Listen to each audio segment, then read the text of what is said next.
자의 행복. 자족할 줄 아는 자의 행복.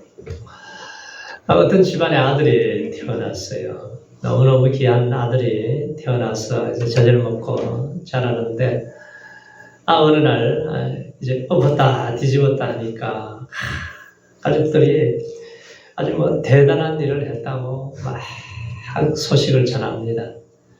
그러나 얼마 지난 후에 또 이제 기어다니기 시작하니까, 야, 이렇게 빨리 기어다닌다고 야단법석이에요. 그러다가 어느 날은 화장대를 잡고 일어섰다고, 이렇게 애가 힘이 좋다고 일어섰다고 할아버지한테 전화하고 아주 소식을 전해요.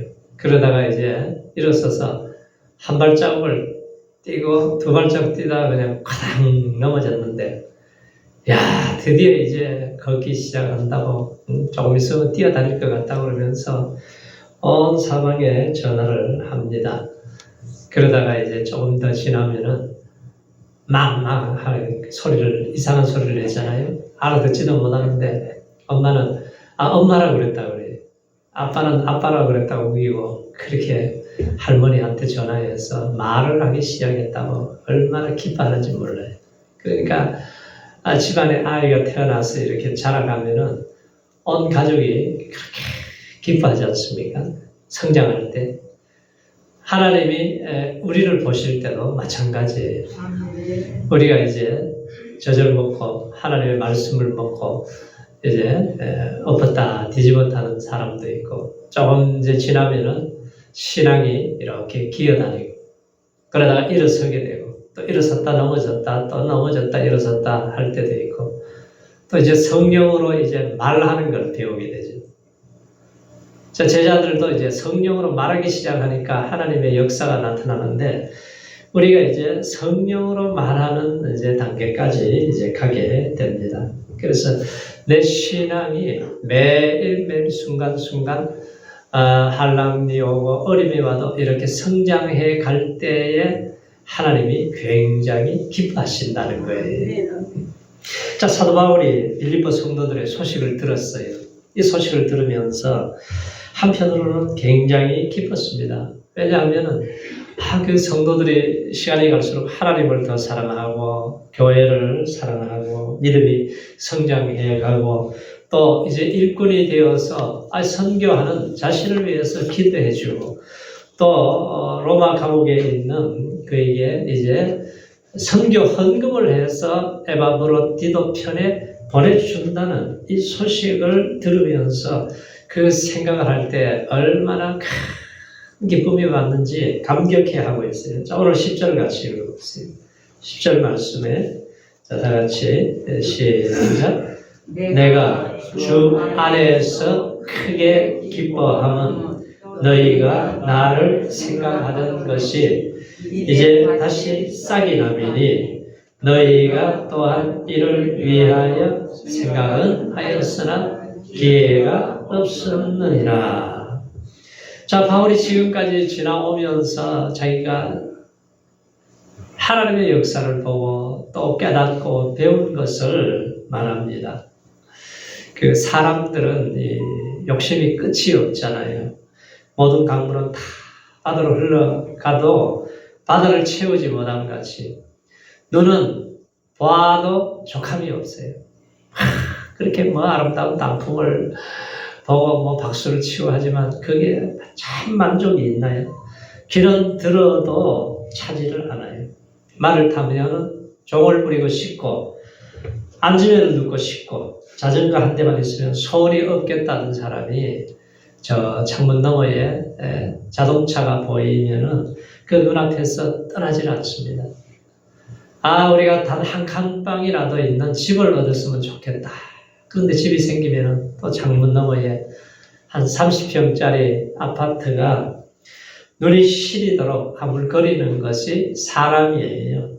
그래서 우리가 적당한 욕심은 이 발전을 가져오지만, 형편과 처지에 따라 브레이크만 밟을 수만 있다면 욕심도 필요하겠지요. 그런데 이 욕심이라는 승용차에는 브레이크가 없어요. 계속 욕심 부리는 사람 보세요. 권력욕에, 인간의 야망에 사로잡힌 사람들 보세요. 이 브레이크가 없는 자동차는 어디엔가 쾅 부딪혀야지만이 스탑이 되는 거예요.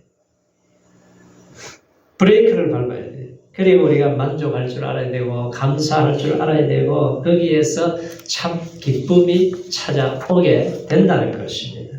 지금 바울은 지금 감옥 안에 있는 삶이 뭐가 좋겠어요?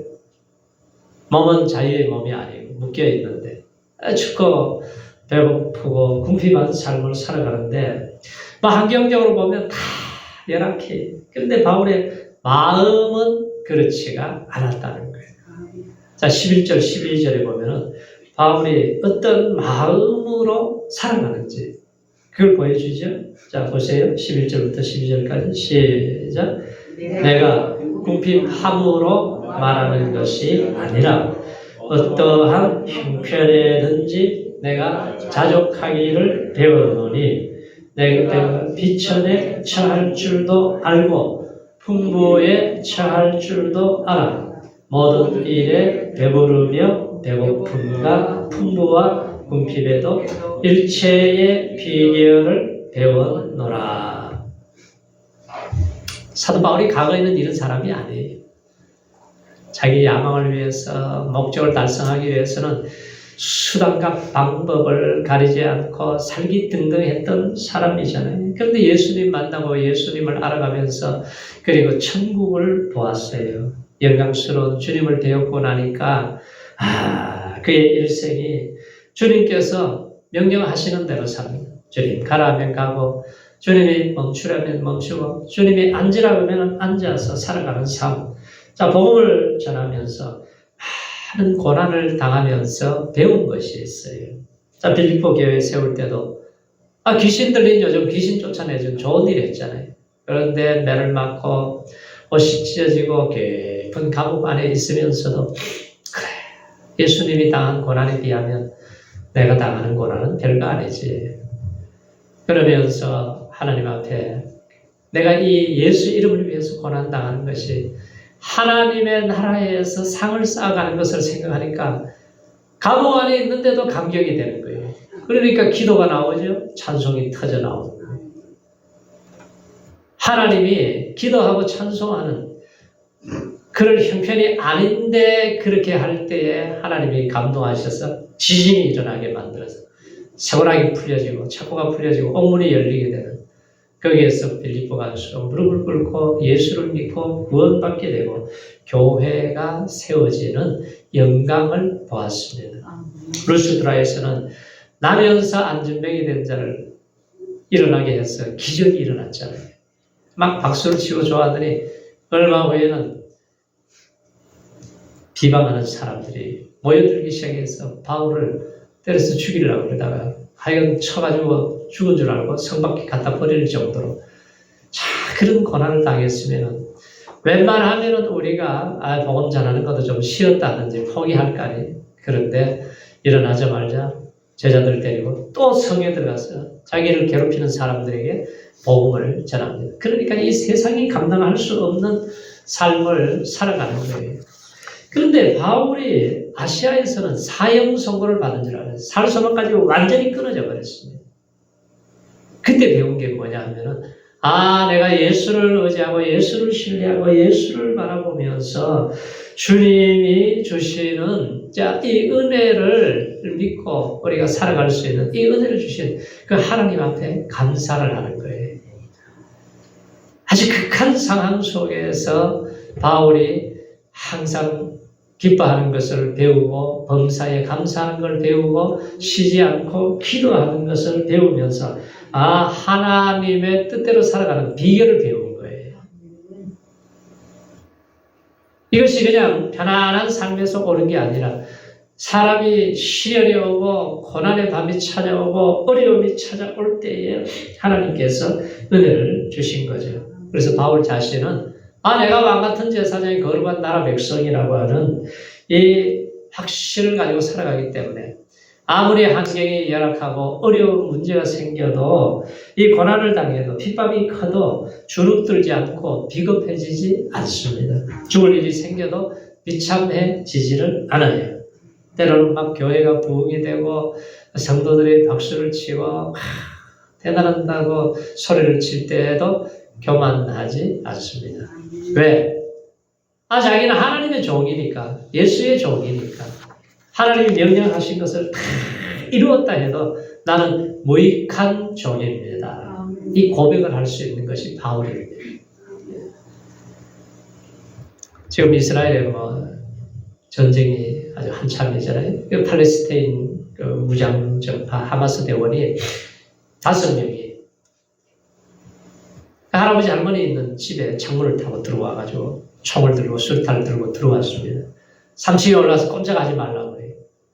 근데 이 할머니가 늘 마음이 넉넉한 분이에요. 우리 집에 누가 와도 내가 함대하면서 잘 대우해줘야 된다. 그 마음을 가지고 있는데 대원들에게 그 얘기를 해요. 아내는 지금 당뇨병 환자라 인슐린이 필요하고 화장실을 자주 왔다 갔다 해야 된다. 그래서 이제 화장실을 자주 왔다 갔다 하면서 그들과 자꾸 대화를 하고 이 기회를 보는 거예요. 그러면서 커피도 끓여주고 치킨도 주고 차도 대접하고 그렇게 관계를 만들어 나갑니다. 그러면서 누군가의 아들들인데 그래서 이들에게 정심을 대접을 해요. 정심을 만들어가지고 대접을 했더니 이들이 얼마나 말이 막 엄청난 음식을 먹듯이 엄청난 음식을 먹더라는 거예요. 그러면서 나는 당뇨병 환자라 코카콜라, 제로 콜라를 마신다 그랬더니 에이 우리는 그냥 콜라가 좋은데 하고 피시고 웃더라는 거예요. 그러면서 이들에게 계속 시간을 이렇게 지나가면서 포로로 잡혀가기 전에 빨리 문제를 해결해야 되잖아요. 그러니까 그 아들이 경찰관인데 그 아들에게 문자 메시지를 보낸 거예요. 보냈더니 특공대가 와가지고 총격전을 벌이고 이 할머니는 숨어서 있다가 결국은 그들이 사살되고 나서 이제 살게 되죠. 그러면서 그것을 밖으로 나올 때 보니까 막 너무 참았던 그 한이 막 와 하고 소리를 지르더라고. 그리고 이 소식을 들은 바이든 대통령이 그 이스라엘 갔잖아요. 아주 초청을 해가지고 포옹을 해주고 정말 수고했다고 정말 기적 같은 삶이 되었다고 얼마나 격려를 해줬는지 몰라요.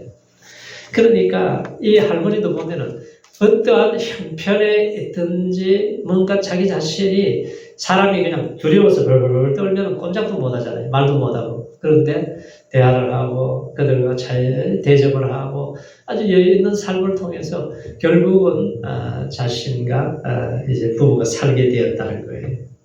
자, 어떠한 형편에서든지 우리가 자적하며 살아가는 삶, 위기에서도 침착하게 살아갈 수 있는 지혜로운 우리가 삶을 배워야 되는 거죠. 우리가 바울을 배우잖아요. 자, 사람들이 자정하는 삶을 배우지 못하면 끊임없이 이 욕심의 포로에 사로잡혀서 살아갈 수밖에 없어요. 어느 시대들아 사람들이 욕심 속에 살아갑니다. 조금만 더 하면서 욕심을 내는데 톨스토이가 그런 작품을 썼어요. 사람에게는 얼마의 땅이 필요한가. 그런데 광고가 나옵니다. 땅이 필요한 사람은 오면 주겠다는 거예요. 그래 어떤 패기만만한 젊은이가 와가지고 내가 땅이 필요하다고 그랬더니 그럼 당신이 하루 종일 금을 그으라는 거예요. 땅에 금을 긋고 갈 수 있는 데까지 갔다가 해가 지기 전에 돌아오면은 금을 그어놓은 땅을 내가 당신에게 다 주겠소. 그랬습니다. 그래서 이 젊은이가 신이 나가지고 쉬지도 않고 막 하루 종일 그냥 땅을 금을 그어가면서 해가 지기 직전에 딱 돌아왔어요. 그런데 쉬지 않고 얼마나 땅에 욕심에 사로잡혀가지고 금을 긋고 돌아다니다가 오자마자 쓰러졌는데 일어나지를 못했습니다. 죽어버렸어요. 결국은 두 평되는 땅에 눕기 위해서 사람들이 이렇게 살아간다는 거예요. 힘을 내면서 두 평의 땅을 얻기 위해서 힘차게 달리면서 살아가는 것이 인생의 모습이라는 것입니다. 자, 사람들이 얼마나 연약해요. 쓰러지기 잘하고 넘어지기 잘해요. 이 무능력한 존재들인데 바울은 오늘 13절에서 주님이 힘을 주시면 모든 것을 할 수 있다고 해요. 자, 13절은 누구나 다 외우세요. 자, 13절 읽어보죠. 시작. 내게 능력 주시는 자 안에서 내가 모든 것을 할 수 있느니라. 자, 내가 하는 게 아니고 내게 능력 주시는 자 안에서요. 그러니까 예수님 안에서, 성령님 안에서, 내가 말씀 안에서 모든 것을 할 수 있다는 것이지 인간의 힘으로 되는 게 아니라는 거예요. 에베소서에도 보면은 그의 영광의 풍성을 따라 그의 성령으로 말미암아 너희 속사람을 능력으로 강건하게 하옵신다 그래요. 그렇게 성령님이 오시면은 하나님의 은혜가 임하면은 주님의 주시는 지혜와 힘과 능력으로 우리가 주님의 힘으로 할 수 있다는 거예요. 주님께서 도와주시고 주님이 하시니까 이사야 선지자가 그러잖아요. 우리가 때로는 피곤하고 무능하고 넘어지고 힘이 없고 아무것도 할 수 없을 때 여호와를 바라보라. 여호와를 악망하라. 여호와를 악망하는 자들에게는 독수리 치며 날아 올라갈 수 있는 새 힘을 부어주신다 그랬습니다. 그래서 우리가 예배 드릴 때마다 하나님의 말씀을 들을 때에 내 영혼에 힘을 받아야 돼요. 내 영혼에 힘이 생겨야 되는 거예요. 그래서 우리가 세상에 나가서 일주일 삶을 우리가 승리하게 되는 것입니다. 내 지혜 안에서 문제에 부딪히면 얼마나 갑니까? 내 능력 안에서는 한계가 있어요. 내 철학 안에서는 무엇을 할 수 있어요. 내 지식 안에서는 금방 고갈되어 버려요. 내 경험으로 살아봐도 아무것도 할 수 없다는 것을 알게 됩니다. 인간의 지혜로 할 수 없는 것이 얼마나 많아요. 내 돈 안에서 할 수 있는 게 뭐가 있어요. 독수리가 날개치면서 날아가 버리면 그 다음날 허무해지죠. 내 권세 안에서 할 수 있는 게 뭐가 있어요. 권세도 잠깐 있다가 사라지는 거예요. 그래서 시편 기자는 방백들을 의지하지 말라. 도울 힘이 없는 인생도 의지하지 말라. 그 호흡이 끊어지면 흙으로 돌아가나니 당일에 그 도모가 소멸하리로다.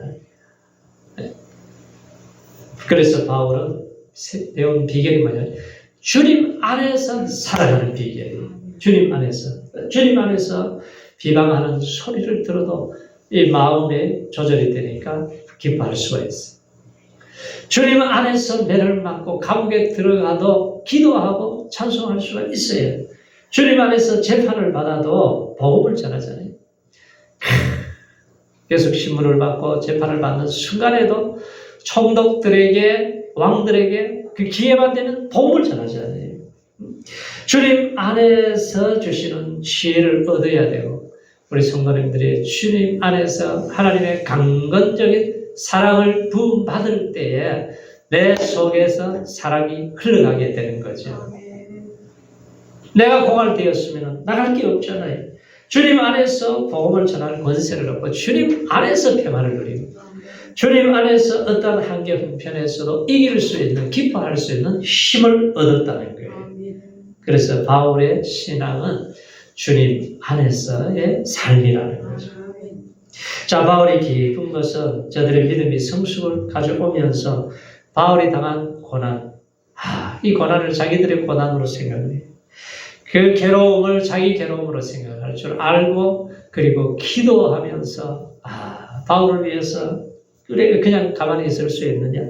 그래서 이 바울의 괴로움에도 동참했다고 하잖아요. 14절에 보면은 그러나 너희가 괴로움에 함께 참여했으니 잘하였도다. 자, 주님이 은혜 받은 성도들에게 이 은혜가 언제 임합니까? 예수님이 나를 이처럼 사랑해 주셔서 십자가에서 죽기까지 사랑해 주신 은혜를 깨닫게 될 때에 우리가 하나님의 사랑이 내 속에 강물처럼 흘러넘칠 때 우리는 감격하게 되는 거죠. 교회를 사랑하는 마음이 이 빌립보 성도들의 삶으로 표현이 되었어요. 그리고 교회를 세워가는 모습이 얼마나 아름다워요. 자, 바울이 마게도냐를 떠날 때에도 힘들고 어려울 때 죽어가는 내일에 참여한 교회가 너희밖에 없었다는 거예요. 데살로니가에 있을 때도 한 번, 두 번 나의 쓸 것을 너희들이 채워주고 기도해 줬다는 거예요. 그래서 바울의 지금 선교가 그렇게 안정적인 삶이 아니에요. 지금 선교사들이 나가면은 뭐 교회에서 기도해주고 물질을 보내주고 해서 선교만 하면 되지만 바울은 그 당시에 자기가 천막하는 일을 해서 돈을 벌어서 그래서 생활을 하면서 선교를 했습니다. 그러니까 얼마나 힘들었어요. 자, 이러한 때에 너희들이 이렇게 나를 위해서 헌신하고 도와주고 헌신하는 것을 내가 너무너무 감사한다는 거예요. 그래서 17절을 같이 읽어보세요. 17절에 자, 시작. 내가 선물을 구함이 아니요 오직 너희에게 유익하도록 가실이 번성하기를 구함이라. 야, 너희들이 선교를 하고 헌금을 하고 헌신할 때에 너희들이 유익하도록 가실이 번성하도록 이건 무슨 얘기예요? 야, 너희들의 사업장에 너희들의 가게의 재정이 날마다 이렇게 증가하기를 원한다. 축복하며 기도하는 거예요. 하나님이 이러한 이 축복에 함께 하시기를 기도하는 거죠. 그래서 인류 역사도 보세요. 복음을 전하고 선교하는 개인이 잘 되죠. 그 나라가 잘 돼요. 선교하고 기도하는 사람들이 하나님의 복을 받는 거예요.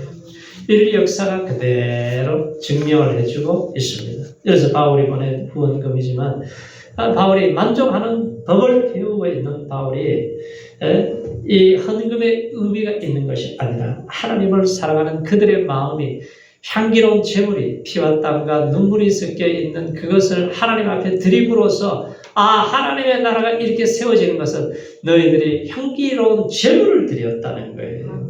향기로운 제물을. 그래서 바울이 전에 준 이 복음을 통해서 또 다른 사람들이 구원을 받고 하나님의 나라 백성이 되고 하나님의 나라의 영광을 바라볼 수 있는 이 놀라운 역사들이 계속해서 성도들과 바울과 합력해서 선한 열매를 맺게 하시는 그 은혜를 하나님은 감사하는 거예요.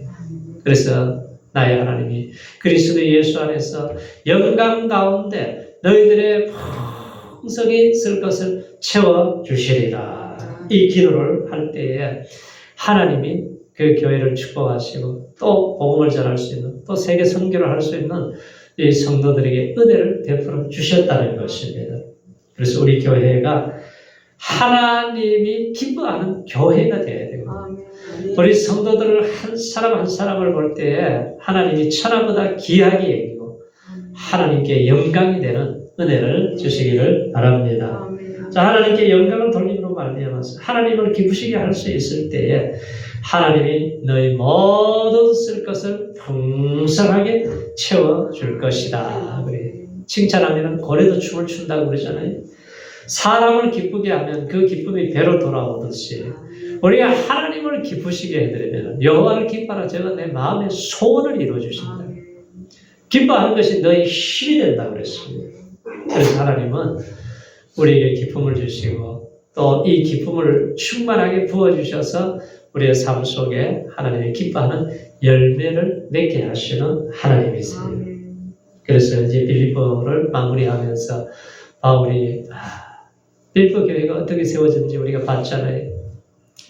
고통 가운데 정말 억울한 일을 당하면서 매를 맞고 감옥에 갇히고 그러한 가운데 세워진 이 교회가 이제 그 귀신 들린 여종 빌립보 가수 자주장사 루디아 이 세 사람이 이 성도가 되어서 교회가 세워져서 이제 세계 선교까지 감당할 수 있는 이 은혜를 베풀어 주신 이 하나님께 감사와 영광을 돌려드렸습니다.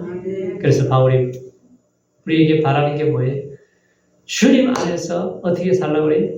항상 어떻게 살라고? 기뻐하라고 그러잖아요.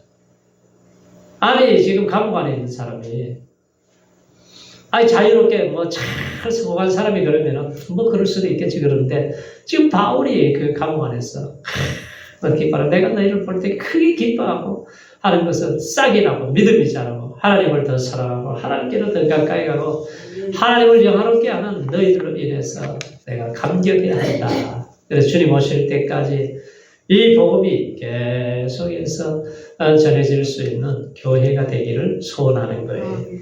그래서 우리에게 주어진 이 귀한 믿음과 사명을 잘 감당하면서 날마다 승리하시기를 축원합니다. 할렐루야.